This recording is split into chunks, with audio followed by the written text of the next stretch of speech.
Hello, human peoples. You're listening to the podcast network of Gamefully Unemployed.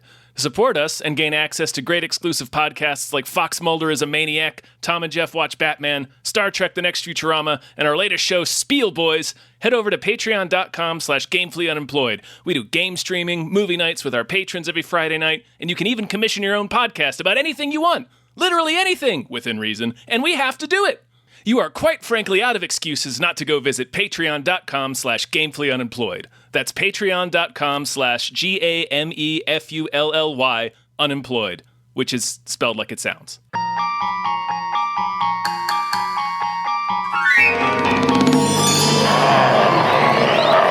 Come on, you woolly bastard! Come on!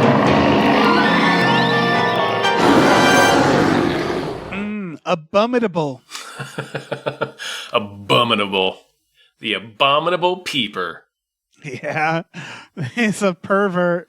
Fucking Bigfoot. Oh my God. One of our rules keeps proving to be true. That Bigfoot likes to watch. Bigfoot likes to watch. He really does. He's really into it. Oh my God. Hi, everybody. Hello, everyone. Welcome to a brand new episode of Sasq Watch. Got Two that? words. Yep. This is produced by our beautiful Patreon producer, Bob Grenville. Thank you very much. This is we're like 4 episodes into this. We're going through Bigfoot movies. We're talking about Bigfoot. We're going to talk about a movie, a Bigfoot movie, and then what we learned from that Bigfoot movie, some facts, and then we're going to talk about what Agent Fox Mulder would do in that situation, dealing with Bigfoot, and that's the show we're about to do for you. Yeah, I guess it's like an unofficial spin-off or crossover of Fox Mulder is a Maniac. I don't know. A little bit, It's a show we're doing about Bigfoot movies. Don't think about it too hard. Don't think about it too hard. And speaking of not thinking about things too hard, our movie is Abominable, not the cartoon. Mm-mm. This is 2006 Abominable. This is a movie. Yeah, you can stop there. Yeah, this movie has Jeffrey Combs in it. It does. Has Paul Gleason in it. It does, Dave. It has Lance Hendrickson in it. It does. It has T. Wallace in it. D. Wallace Stone, yeah. Yep. It has Rex Lynn, who you might know as... Oh, I'm sorry. D. Wallace Stone at the time. D. Wallace now. I apologize. Oh, yeah. The guy from Cliffhanger. It's got Cliffhanger in it. Rex Lynn, yeah. Yeah. Travers from Cliffhanger. Yeah, and it is Rear Window. But it's Bigfoot. Rear Window with a Bigfoot. It is. Oh, yeah. This movie, were you going to tell him or?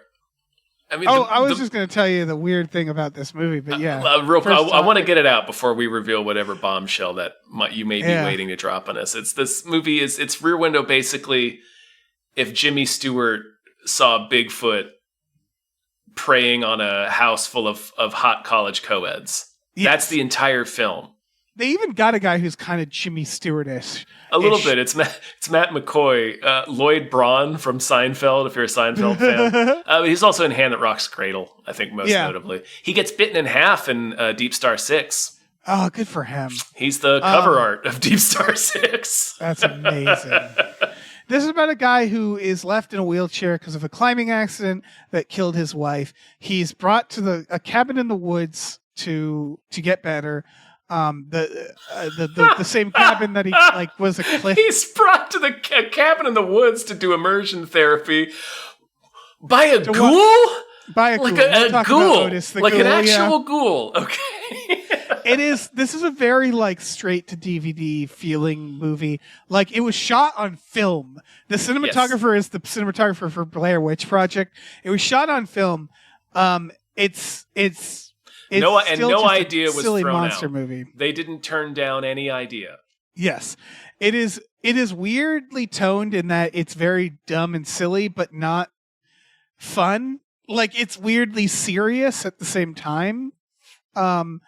At points, right? Because his little caretaker seems like he's in a Tim and Eric sketch. Like he seems like he's doing an internet sketch. Yeah, but then also the movie around it is very Bigfoot appears and very violently attacks these women. Yes. This movie was scored. The composer of this movie is Lalo, L-A-L-O, Schifrin. I don't recognize that name. I'm now going to tell you what he has done as a composer. He has done Dirty Harry, Bullet, Cool Hand Luke. He made the Mission Impossible theme. He is the man who made the original theme. Huh. He is a legend. He has won. Let's see. He has won 18 awards. Several of them were Oscars, I believe. He's at least been nominated for at least 6 Oscars, I believe. He has done music forever. Like he did the Amityville Horror. He is a legend. This is an unexpected turn of events, Dave. Yes. And he continues to, like, it's not, I think he might be dead, but he was always a legend. Like, he wasn't down on his luck. He's just doing things. He's just scoring Abominable, I guess. Yeah, he's like the Nicolas Cage of composers, I guess. Because I think he also did a movie called Tales of Halloween, which I believe one of the writers or directors is also involved in Abominable. So that's all to say that he's always just, he I would did the believe Rush that. Hour movies. That's like a made-for-DVD level horror movie. Yeah, he did the Rush Hour movies. He's if you look at him up, he's just, again, a legend. Starsky and Hutch, he did the theme for that. He did the Sanford and Son theme. Chips. He's the guy. I don't know. He's done so much. THX. It sounds like he had a wonderful career and also did Abominable. Yeah. Good for him. Yeah, and I would argue that the music for this movie isn't that good. I don't even remember it. I don't even remember how it went. Oh, okay, I was listening to it because I knew this. It's very like Hallmark film type. Like this he clearly phoned it in, Like I'd honestly be more upset with him if he hadn't. Yes. I honestly if this was a beautiful score, I'd be a little angry with him. Yeah, he wasted on this. Yeah, what are you doing, pal? So much talent in this movie is all I can say. And this is another cabin movie. It's another party people cabin movie where, this guy is brought... The Bigfoot genre of film really wants us to believe that there is a type of 21-year-old that just wants to party in the dirtiest cabin in the middle of the middle of nowhere. Yes. This was actually shot around LA, not surprisingly. Yeah. This Idlewild. Really? Yeah, I remember. I did look that up. It's Idlewild, and some of the interiors were filmed in Culver City. Yeah, I saw, which you can absolutely tell because very often they're supposed to be looking out of a window that is just a photograph of woods. Holy shit, that's so good. It's in Matt McCoy's house specifically. The main character. I love the little watching... window he keeps looking out of it's the photograph of woods. This is a beautiful piece of shit. I loved this movie, Dave. Okay, good. Yeah, we're gonna have to watch. We're this, like 4 for 4 with these Bigfoot films. We gotta watch all of these on our movie. They're all out of their minds in like unique ways. Yes. Something about Bigfoot really inspires people to just do whatever. Right. And then, so this guy, his name is Preston Rogers, is brought to this cabin by this movie looks like it was made in 1996, by the way. Like their weird wood paneling ass car. He's brought to this cabin. He's brought to the cabin by a friend of the director. Yeah, and by the second biggest villain of the movie, Otis, the mustached nurse who seems to have nothing but hate in his heart for Preston.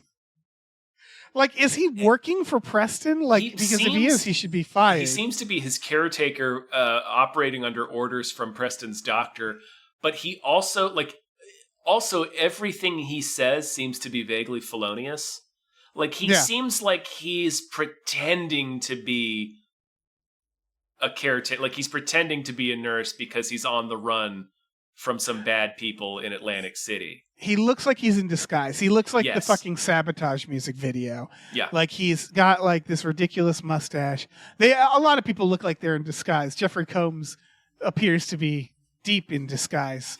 in this movie. I think that's just a thing he does. I mean, he's doing a bit. The trivia says he based it off his uncle, which is amazing. I remember reading about his bit in The Frighteners where he gave himself that weird haircut, and I think also the ears. Oh, that's so good. He's wearing like prosthetic ear tips in Frighteners to make his ears look weird. And I believe I remember reading that it was all his it was his idea. What a hero! I think he just likes looking like maniacs, looking like ghouls. I mean, he's in Deep Space Nine. I believe he plays like 10 characters. He plays a clone character, so the character keeps dying and showing back up. And then he also plays a Ferengi. Like, he just loves having shit all over his face, apparently. He's into it. But yeah, Otis.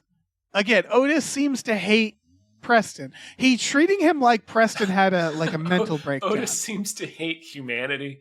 Yes, because Preston is just in a wheelchair. That's it. He's not like he got injured mourning in a his accident wife that killed his wife, and he's still recovering from the trauma and stress of that. Right. But Preston is acting like it's fucking One Flew Over the Cuckoo's Nest. He's like, he locks the doors. He like imprisons him. Yeah. He locks the windows, and I was like, why is that? Like, he can just unlock it. Apparently not, because then Preston later tries to unlock the windows and like hurts his hand. Yeah, it cuts his hand open. What? Yeah, it's like, did he rig it like the fucking Collector? Yeah. He seems to be working with Bigfoot, Otis. Right, does. like it's like it's supposed to be immersion therapy, but it's like weirdly hostile. Like Otis is he's like you said, it's One Flew Over the Cuckoo's Nest is perfect. He's like dystopically firm. Like he's treating him like a child. Nurse. He's an evil nurse. Yeah. And the movie never addresses the fact that he's an evil nurse. Right. And again, I'm like, did you hire this man? Like, what? Because it's home care. So, like, that must have cost Preston some money, right? Like, I feel like Preston must have some say in this. It depends on who he's working with. Yeah. I mean, if it's like a social worker, then you'd be shocked at how much those people get paid. Yeah. Oh, yeah. But he seems to be a nurse. So you're probably right. It's like home health care, which is, very, very expensive. Right, which is like you'd think Preston would be able to go like, I don't want this person. Yeah, this guy person is sucks bad. And he's abusive and weird. Everything he says is weird. They needed to if we learned that Otis was his brother-in-law. He smells like pleather. I can't explain it. He does. Oh yeah. If Otis knew him, if it was like his brother-in-law and he was also mourning like his sister, something like that. Like, they needed to give them a history that justified Otis being so openly hostile to Preston. Right. It's unclear. For the first several scenes, I thought he was his friend. Then I thought maybe he was his brother. Because he's so informal and so kind of hostile and so kind of like, this is for your own good, take your own medicine. Their relationship is really unclear. Yes, it's really weird. No, he's just some dude he hired. He's just some dirtbag. Yeah. So they go to Jeffrey Combs, who's their harbinger, who talks about like Suicide Cliff or whatever. Yeah. Which is like, and he's like, I know about the cliff. And he's dressed like a Rick Moranis character. Yes, he is. He's dressed like that guy in 30 Rock, like the one of the writer with the hat, with always has the hats. Oh yeah. Yep. Yeah. He just looks like he's in disguise, to the point where at first I was like, who's this guy? He's doing a thing. And then I was like, why is he so good? And then I like kind of squinted and was like, that's Jeffrey Combs, isn't it? I knew he was in it. So yeah, he has day fantasies of stock footage of Cliff. You're right. I forgot about that. The stock footage. Yeah. Oh man. They might as well have the hot watermark. What a beautiful piece of shit this movie is. God, it is. I loved every second of watching this movie. Yeah. It's so fucking busted, but it's so... Well, they spend all their money on that weird looking Bigfoot. I love the Bigfoot. By the way, he's not Bigfoot. He's the Abominable Snowman, but he's just not. He's like more south. They say this. They say like he's a Yeti, just not in Yeti country or something. They try to. They have like he watches like a AVI video on his computer, which was very funny to me. Right. Yeah. He's on his internet on White Pages cellular directory. Oh man, that's right. When you had to get the fucking reverse directory. Yeah. the Bigfoot. I love him so much. They spent so much effort making his face look. He looks so freaky. He's got like weird teeth. He's got like big, he's got like the buck teeth. He looks kind of like that thing in the box in the Creep Show segment. He looks a little like what is it? Not Evil Ed in Evil Ed in the movie Evil Ed. Yeah, I know what you're talking about. Oh, I was thinking Evil Dead 2. Oh, you're right. Yes, yeah. Actually, he does look like that Evil Ed. Yeah, he has that weird teeth. And he has a nose. He has a human nose. Yeah, he's the most grotesque looking, horrible Bigfoot of your nightmares. But they spent so much effort on sculpting his perfectly hideous face that it can't move. Like, the effect can't really move very well. So it just looks like this goofy, frozen grotesquerie. Right.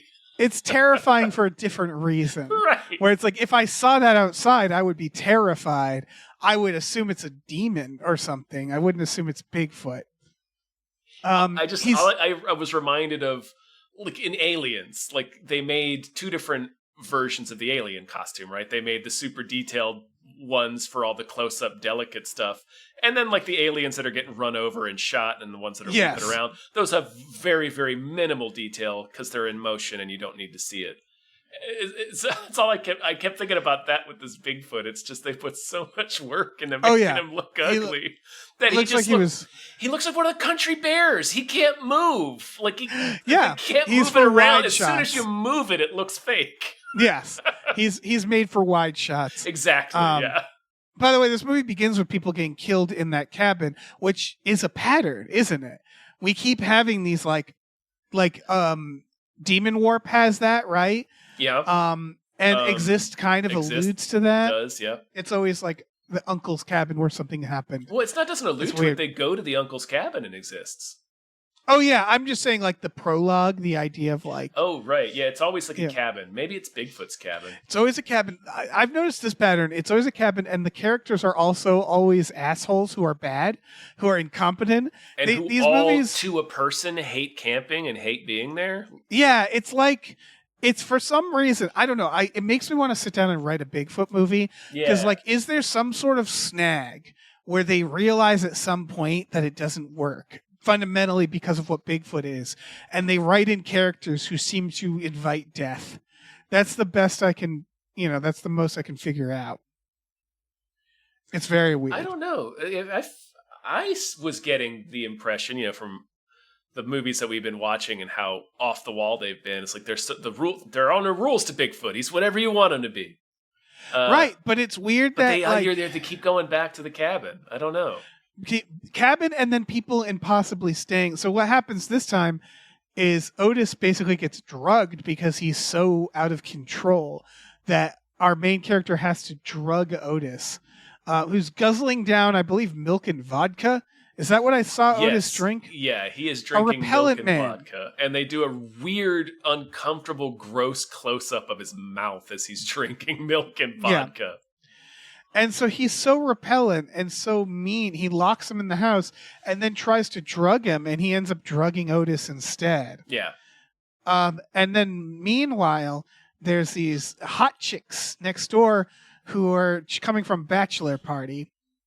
There's like scenes where they're like chatting and it feels like they were made to improv and it feels very weird.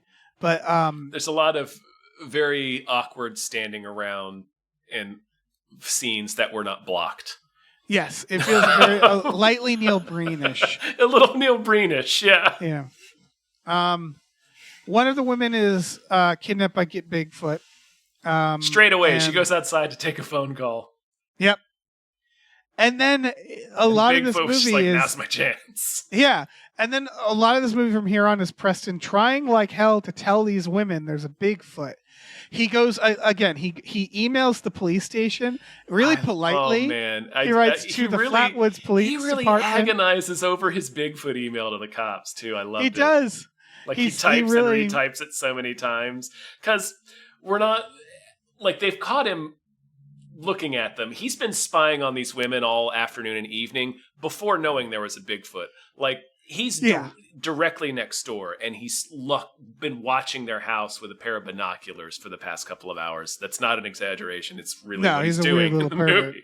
So they've already spotted him, and they already think he's the weird pervert next door. So now, from their viewpoint, it's just the weird pervert next door is emailing the local police, who is Paul Gleason, to tell them that there's a Bigfoot stalking the hot women next door. Yes. And then they cut to the police later. That's true. We don't get to see that it's Paul Gleason yet. And so his internet works. It's this weird, again, it's 2006. I just think it's funny because it's like, it's before smartphones, but it feels like the 90s. Because, like, again, White Pages Cellular Directory. I'm like, what is that? And then it's like weirdly early where it's like he can email people, but he can't like communicate otherwise. He has no phone for some reason. I think because Bigfoot cut the phones, right? Doesn't Bigfoot cut the power? That also affect the internet? He cuts the power later. Oh, yeah. I think maybe they have satellite. Oh, the telephone pole has been knocked over. All right. So I think he has satellite.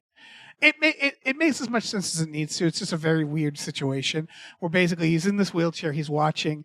He's screaming at these ladies. Otis gets knocked out. We cut to Lance Hendrickson, Jeffrey Combs, and the guy from Cliffhanger hanging out together.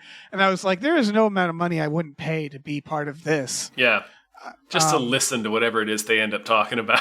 Yeah. And what they're talking about is, I believe, Lance Hendrickson telling the story about a man who glued his hands to a rhino. And then died. Drowned in shit. Yeah. Yeah.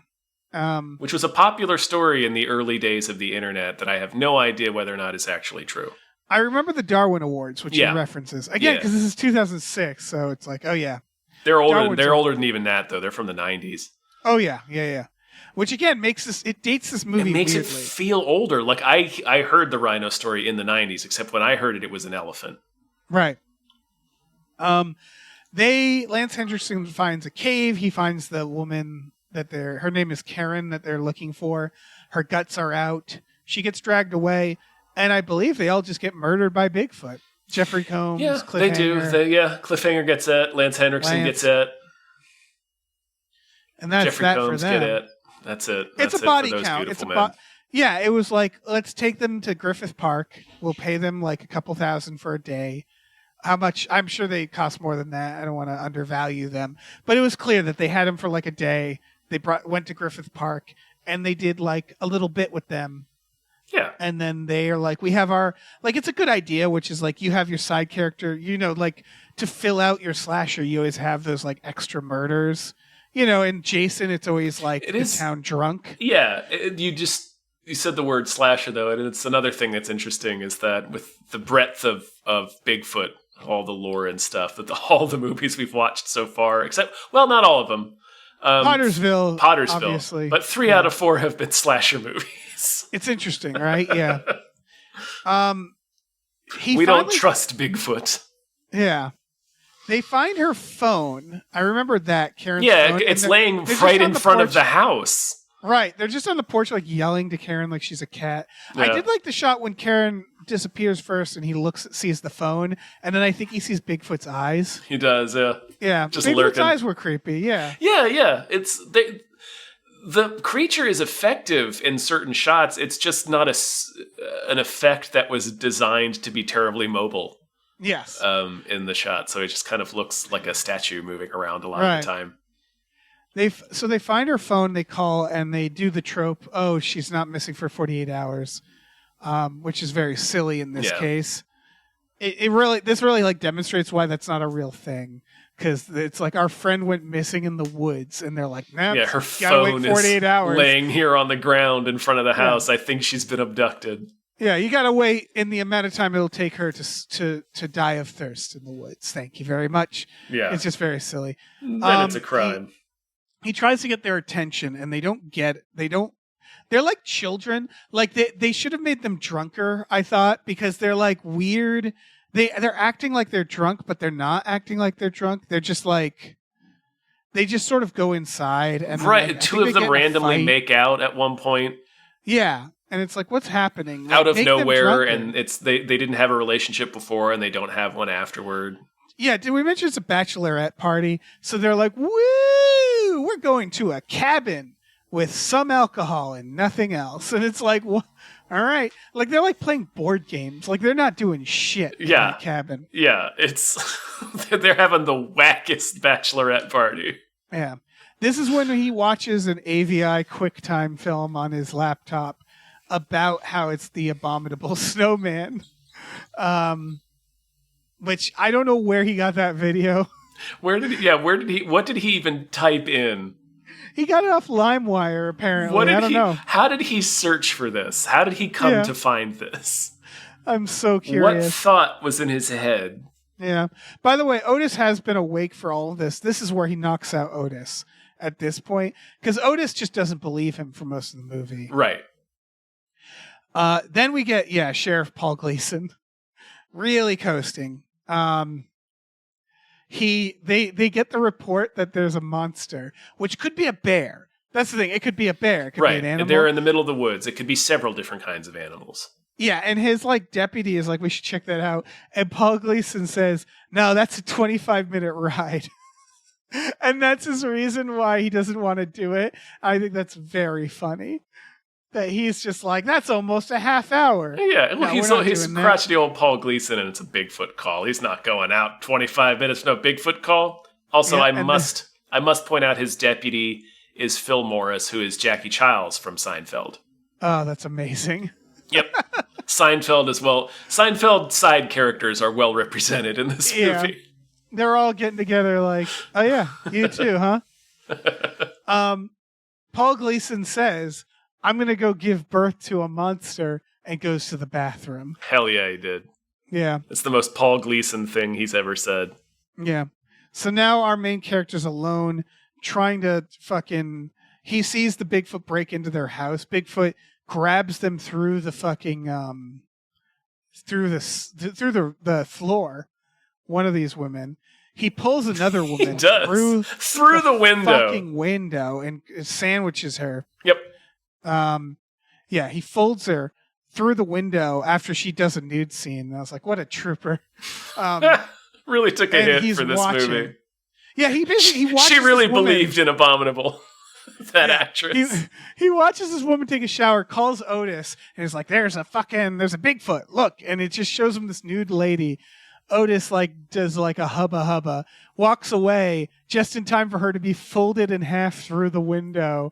And then he's like, no, it's Bigfoot. And Otis looks back to see just a empty room with a broken window. Right, a demolished whatever, bathroom. Man. He's like, sure, man. He's a real piece of shit.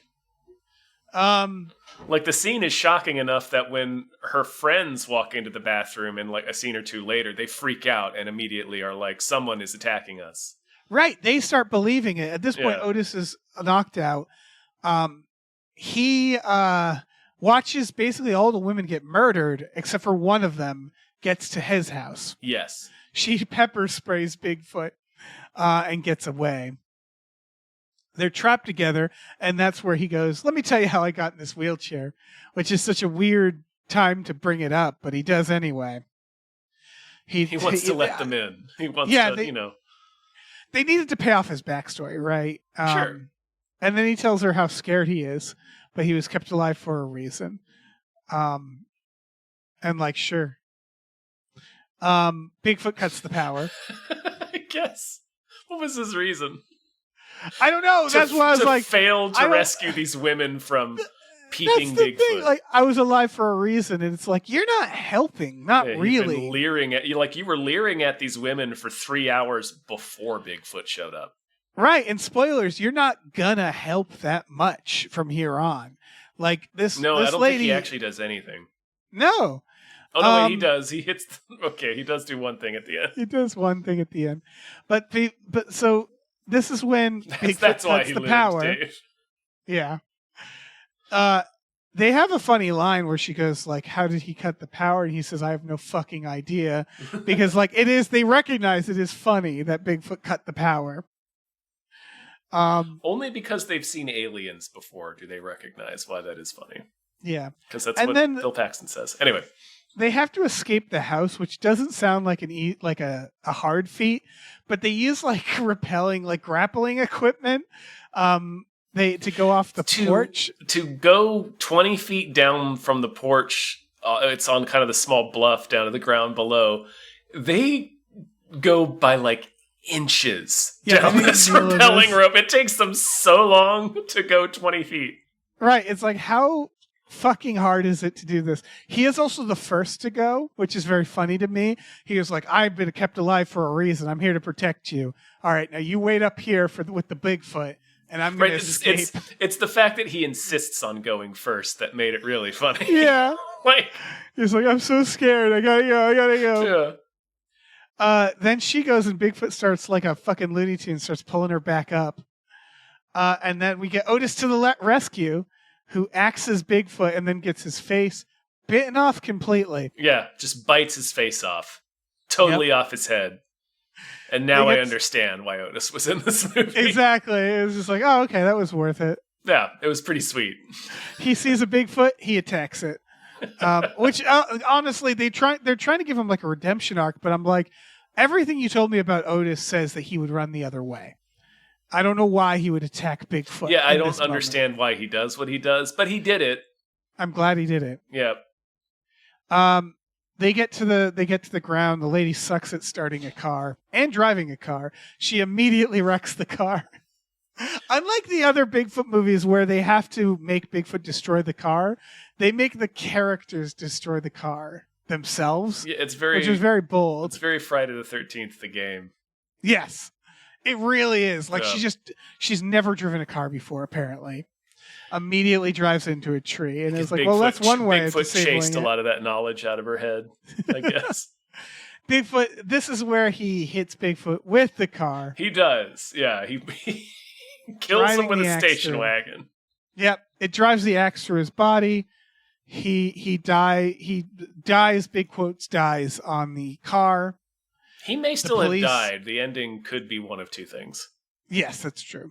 The police show up. They say we haven't found any bodies, which was interesting. Right. And then they go up. There's at least one faceless man. Yeah, there are bodies to be found. Yeah. He got his head scooped out like a jack-o'-lantern. All right. They give our main characters like a romantic moment a little bit, and I was like, this is not earned. Yeah. Where they're both like at the ambulance and they're like looking in each other's eyes. And then he's just been spying on these women with binoculars all day. He's a lucky creep and a Bigfoot coward. Showed up. Yes, he is. Because otherwise he's Bigfoot. Yeah, he's the monster. Bigfoot. Yeah. Yeah. And the cops go up to the cabin.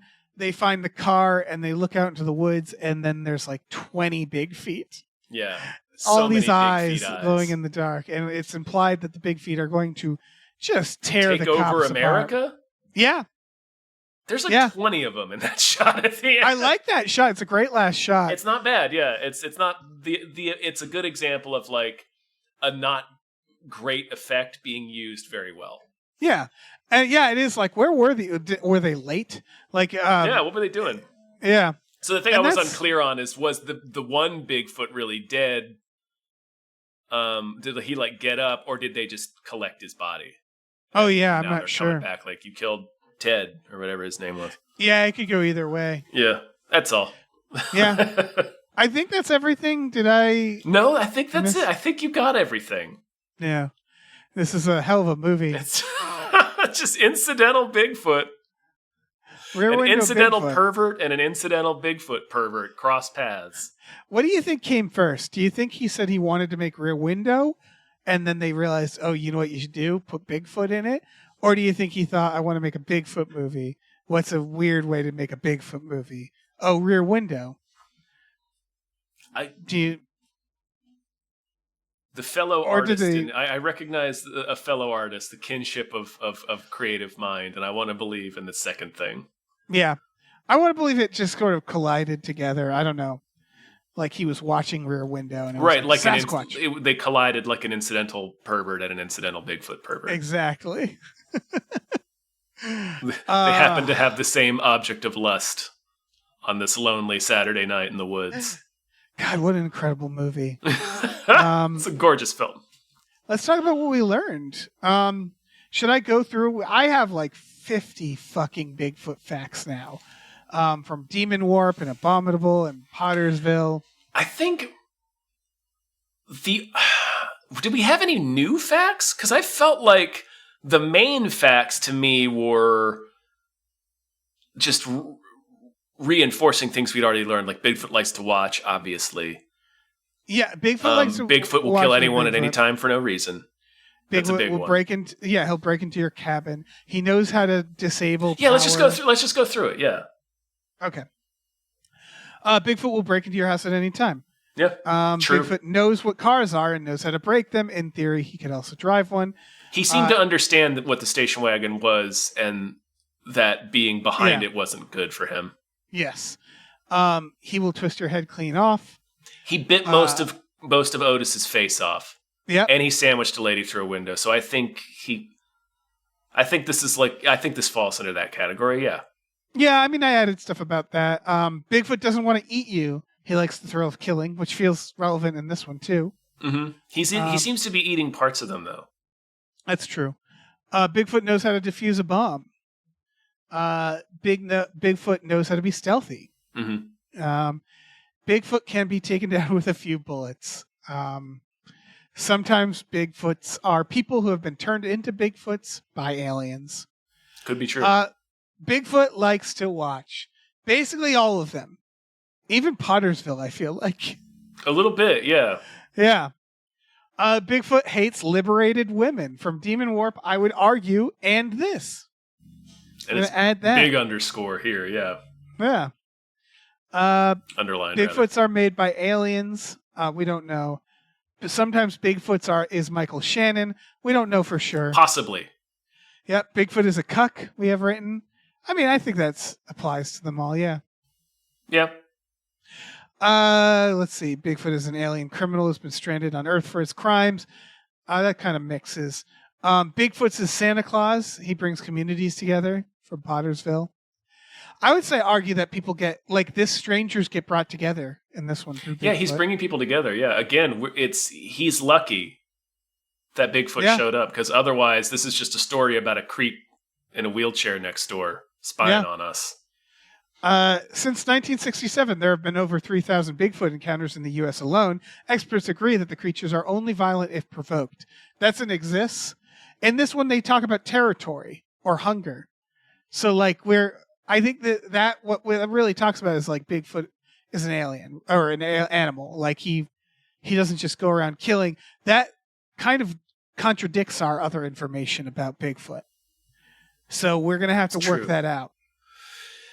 We need more evidence. We're going to really have to put our anthropology degrees to work here. All right, this is interesting because according to exists, Bigfoot cannot be killed by a car. It only angers him. I actually want to amend this. Is that because Bigfoot does get killed by a car and exists. I think the natural predator of big feats are cars. That makes a lot of sense. Yeah. That makes a lot of sense. That's what's provoked his ire. There's 2 cars parked in front of these cabins, and he saw that and was like, absolutely not.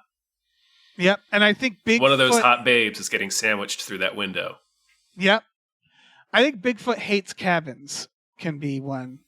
Yeah, he doesn't like them. They're weird boxes full of pink things. Yeah. Pink hairless weirdos that just showed up on his land all of a sudden. Yep. Let's see. He's out here trying to teach his kid how to fish, and then they run him down in the street. That was in exists. That was exists. Also, Bigfoot is about as fast as a bro on a bike. We learned from exists. We did. He can also hurl a bike 100 yards. We have this. Bigfoot knows how to break a generator from exists. So that's also in this. Yeah, that has proven to be consistently true. I gotta start taking these and grouping them together a little more. Bigfoot will wait outside your house like straw dogs. That happens in this too. Yeah, he's straw dogging them a little bit. Yeah. I'm just adding that. He's sneaky. Yeah. Shotgun to the face only pisses Bigfoot off. Untested in this film, but Yeah. Bigfoot hates fireworks. A new one for this. Bigfoot hates the horn of a car. So I think it's loud noises. Yeah. Also, the horn it's the battle cry of his natural predator. Yeah.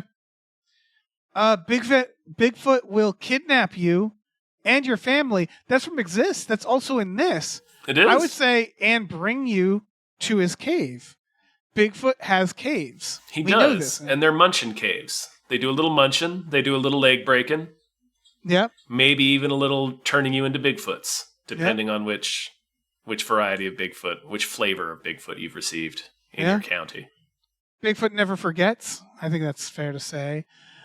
He will kill you 5 out of every 6 times. That's Exist numbers. He doesn't like gun violence. Just put down your gun. Bigfoot is a single dad. That's a big one from Exist. Yeah, that could be true here. Yeah, Bigfoot has Wolverine powers. So now I have some stuff from Abominable. Bigfoots eat dog. We know that from this. Mm-hmm. Bigfoots hate cabins. Bigfoots hate young party people. I think is this is Exists Demon Warp. This. Yeah, you're right. Yeah. Bigfoot, we see Bigfoot's POV. Bigfoot sees the world like a 2000s music video. Yeah, like a DVD menu. Yeah. Like this weird black and white, but also kind of neon. Yeah. It's like the future of looking like shit. Yeah. Bigfoot also loves hillbillies and drunks, which I feel like is like his natural predator. Or his, Exists, Demon Warps, Pottersville. They all. Also in Pottersville, he gets brought by a car. Remember? So like that's another. His enemy is car. Yeah. Bigfoots don't eat your bones. Yep. Not with those chompers. Yeah, it looks like he'd break his little fangle teeth on bones. Yep. Sometimes Bigfoots are snowmen. I have. Yeah, sometimes Bigfoot's a snowman. Yep. Bigfoots have huge, stupid teeth and human noses. Yeah, I think we knew this about them. Yeah. While Bigfoot is scared of horns, he is attracted to 2000s party music. We learned that from this. He can grab you and pull you through the floorboards or through your table, or not your table, window. Basically, he'll yank you through things. That's walls can't stop Bigfoot or floors. Tiny it doesn't matter the size of the opening. It can be a small opening or no opening. Yep. Bigfoot can unhinge his jaw and bite your entire face off. That's might be quietly the most horrifying new things we've learned about Bigfoot is the jaw thing. Like anything that can unhook its jaw like a snake. I don't like that. Yep. So him to swallow human babies with, that's what it is. Yeah. Mace will only slow down Bigfoot. About 3 seconds she gets with that mace. Yeah, Bigfoot has spent time building up a tolerance to mace, which is feeding into like the big point that I have. Yeah. Bigfoot can and will cover up the evidence of his many crimes. The cops say there's no bodies. To me, that implies Bigfoot has covered up the crimes. Bigfoot knows how to deal with heat. Yeah. He's trying to avoid local law enforcement. Yeah, he's no stranger to the cops. And then my last one I have written is there are dozens of Bigfoots. There are so many. Like in the area. Yeah. Yeah. Are they all related? It's the same family? I don't know. But that's important to know. The main thing, and this is not necessarily proven by everything we've learned thus far, it's just something I suspect about Bigfoot, him being a single dad, him hating cabins full of liberated women, him leering at women every time they show up naked in the woods. I think Bigfoot is divorced. Bigfoot is divorced. I like that. I think he's divorced. He's a single dad. He's hanging around outside. He's loitering outside his cabin full of co-eds.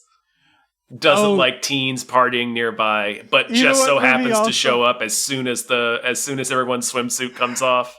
Yeah, you know what movie also supports that? Pottersville. Yep.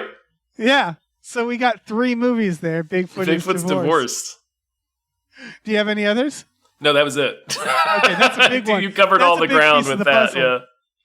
Yeah, I think that's supported in 3 of the 4 movies that Bigfoot is divorced. I think what we're going to do is, when we're done, we have to go through them all and find the ones that are most supported. Yeah, and then that'll be our definitive list. That's our definitive. We will write the entomological textbook, I guess. That's probably not the right word. But we will write the defining text about Bigfoot behavior. 100%. We're blazing new ground here, Dave. Blazing a territory. All right. It's time to be like Mulder. What would Mulder do in this movie? I've been finding it very difficult because every movie always has some asshole in it that I'm like, well, that's just Mulder. That's true. I think this movie poses the basically Mulder's version of the trolley problem. This is Mulder's Sophie's Choice, right? Okay. Do you stay at home and spy on the college women with big binoculars, or do you go hunt for Bigfoot? That is such a good choice. Yeah, because he would creep these women out, these parties. These are 2 of his primary interests overlapping. And he would he wouldn't email the cops. He'd send them an elaborate fucking poetry report. Just and a slideshow. And a slideshow. Yeah. I also think he might accuse Preston of astral projecting because he's in a wheelchair. Maybe he might Preston of knowing something. That's why you took your wife. Why were you out here hiking with your wife all those years ago? You were looking for Bigfoot, weren't you? Yeah. Bigfoot's the reason she fell, isn't it? He would definitely hang out with Lance Hendrickson and Jeffrey Combs and Cliffhanger. He'd be there. He would survive that because he always does. He would. Everybody else would die. Mulder would wake up in a ditch with no gun, having somehow survived. Yeah. He would also watch. He would lose 3 guns. Yeah. Yeah, he'd keep whipping out a new gun and just keep getting knocked out of his hand. So yeah, he would absolutely watch these party women. That's the thing. He wouldn't be in a wheelchair. He would still just not go over there. He'd just be too nervous and be weird and creepy about it and watch these women from afar and try to warn them about a Bigfoot while, still wanting to leer at them. You're right. It's a Sophie's Choice. Right. That would be the biggest conundrum would be, do I stop spying on these women long enough to warn them about Bigfoot? Or go look for Bigfoot? Yeah.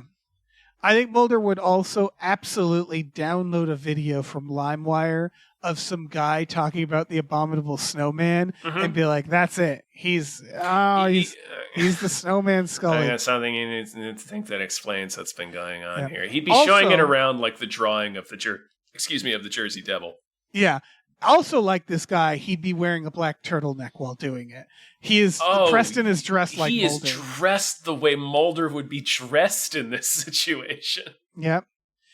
I can also see Mulder trying to contact the police and the police not believing or respecting him and him not getting a police response. Would have been, that's like the biggest thing. Mulder would have been way more over the top and bridge burning with his email or message to the cops. Preston is worried about would you please kindly think about maybe sending a Bobby over? I don't know why he's British all of a sudden. But there seems to be a Bigfoot next door. Mulder would have been like, the sheriff is going to have 5 dead women out here if you don't send somebody out now. He'd begin the email with what is the nature of evil? Are we born evil? Or is it a natural thing? Does it exist in nature? Of man? What makes a man a man? Is it where they're born? Is it the circumstances of their birth? Or is it the content of their character? In a way, the sheriff would come immediately assuming Mulder was going to kill these women. Yes! He would assume, he would correctly respond to danger, but he would assume the danger is Mulder. Yeah. Mulder would be in cuffs. He'd be out there with a SWAT team to arrest Mulder. Yeah. He would be just as useless as this guy in that he would watch this house full of women die.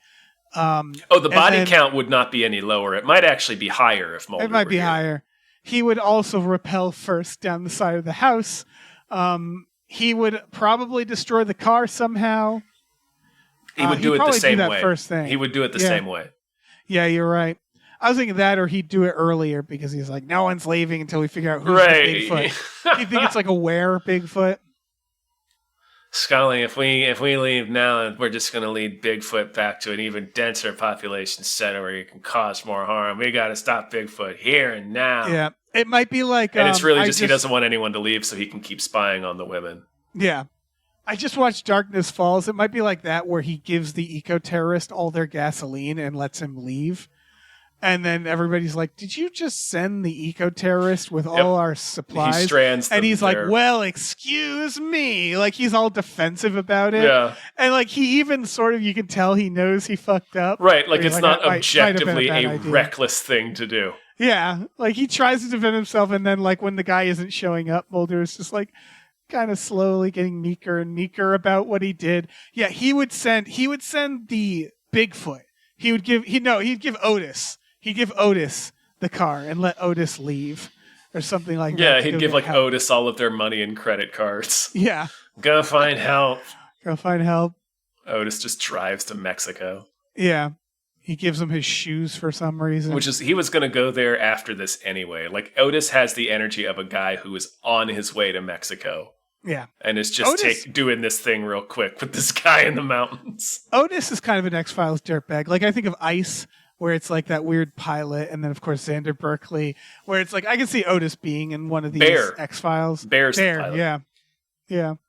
I can see Otis, like, matching Mulder, going head-to-head with Mulder and craziness. Otis getting his face bitten off in an X-Files episode. Yeah. It would go the same way for him, pretty much. This is very much the setting of an X-Files. It's very much an X-Files episode in a lot of ways, yeah. They've never done Bigfoot, I don't think. They've done werewolves, but they've done Jersey Devil, but they never quite did a Bigfoot. They never really did Bigfoot, yeah. It was just... This is what it would have been.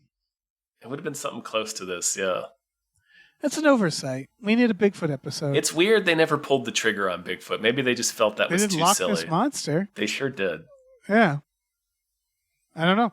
It's weird. But it would have gone a little like this. It might have had Jeffrey Combs in it, too. It feels like... it might have gone a little something like this. Yeah, it would have been a fucking disaster where a bunch of people fucking died next door while Mulder watched, went online, emailed the sheriff about Bigfoot, and then barely got out with his life. In Mulder's memory, it's just the weekend he masturbated 68 times in one evening. Exactly. Like, replace the woman who gets out with Scully, and that's it. Like, they just both get out, barely with their lives. Mulder still goes first. Yeah, he would insist on going first, too. Oh, yeah. I should go first, Scully, in case you fall. Yeah, there's been a few X-Files where he's sent Scully into some hole to, like, look for a mutant. So like he would absolutely. He's not brave. No. Yeah. He's not going to try to pull a John Hammond. No. The only difference is that no one would see any signs of Bigfoot right at the end. Like the sheriff wouldn't know. He'd like manage to light the houses on fire, so all the bodies are gone. Half like, the Mulder forest would make would be sure on to wipe fire. out. I'm sure. Yeah. Yeah, he'd wipe out the evidence somehow. Yeah, it'd be like the ending of 3. Like the house would explode. Yeah, just smoldering in the early morning air. You can't spell smoldering without Mulder. That might be untrue. This is a big one. This is a good Mulder one. He was made for this movie. In many ways. Yeah. And that's it. This is like his greatest challenge. It's like one of the labors of Hercules. It really is. It's like a challenge designed to test him specifically. He would absolutely get his ass kicked by Bigfoot. Oh gosh, yeah.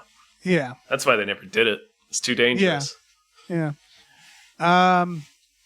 Nice. I think we did. I think we did it. We completed Abominable. Yep. Tom, I'm holding our next movie. Jason Lee in Drawing Flies, a View Askew movie. Oh man. Scott Mosier's on the back. He sure is, Dave. Yeah, I'm looking at him. I'll get you this. It's got Jason Mewes, Renee Humphrey, and Carmen Lee there. Sure. Yeah. This is View Askew production. This wasn't a hard get, but it's certainly not online. This comes with audio commentary, a director's cut, bloopers and outtakes. Why are we doing an ad for the DVD? I don't know. This is Drawing Flies. That's our next thing we're going to do. It's a Jason Lee. I forget when it was made. 2002. A 2002 View Askew movie about Jason Lee hunting Bigfoot. It's going to be a weird one. Yeah, I had not heard about it ever until we started doing this show. Okay, I saw it as a teenager. I got it at the video store, the cult section or something. They had it. It sounds like where it belongs. Yeah, I'll say this. Like, it's kind of like, remember Vulgar the Clown, the View Askew mascot? I do. They made a movie. Yeah, yep. Well. I've seen it. it's on that like where it's like it feels a little student film. I don't remember coming out of it feeling like it was amazing. So it'll be an experience. Is all. Yeah, we're gonna experience it together. Yeah, and then after that we're doing The Wild Man of the Navidad. I don't even fucking know what that is. We got a bunch. Of course, Willow Creek's on here. So the future's bright is all I'm saying. Yeah, we're going deeper Sasquatch. Into these here woods looking for big feet. So don't you worry. Yeah. So my goodness, thank you so much to Bob Grenville. Thank you. This was a delight as always. I can't wait to show the world Abominable 2006 is now available on Freebie and also on Amazon. I don't know why I'm advertising about. You're really doing a lot of work for these films. I'm not even stretching for time. It's weird. All right. Thank you, Bob Grenville. This was through our Patreon. Patreon.com/gamefully GAMEFULLY unemployed on our Patreon. For $5 a month, you get access to exclusive podcasts like Tom and Jeff Watch Batman, Fox Mulder's a Maniac, Star Trek The Next Futurama, Spiel Boys. If you want to kick in a little more, we watch movies every Friday night with our patrons. We will be watching Abominable at some point. We must. We simply must. We simply must. We also have a store. Head over to GameFlyUnemployed.com where you can find a link to our Teespring store. We have all kinds of cool original artwork and designs. You can get on t-shirts, mugs, stickers, posters, all sorts of things. So slap your co-ed spy and peepers onto that. Oh, yeah. Yeah, you perverts. Watch it from afar with binoculars. Woods pervert. Yeah, good old-fashioned woods pervert. The Bigfoot pervert. Woods pervert is it's a fascinating idea because that's why woods porn exists, because I think woods pervert, they go out there and they're like, maybe I can see something to jerk off to, and inevitably all there's out there is like maybe some hot squirrels, so you end up just whipping out the woods porn is like the contingency plan, right? Which is like, I'm going to try to spy from the woods. Oh, right. There's just bear shit. It's the Bigfoot of the 70s and 80s. It was the urban lore, the local lore that brought us all together as a community, the woods porn. The woods pervert. Yeah, the local legend of woods porn. All right. I don't know why we're still doing this episode. All right. We can stop. Bye. Okay, bye.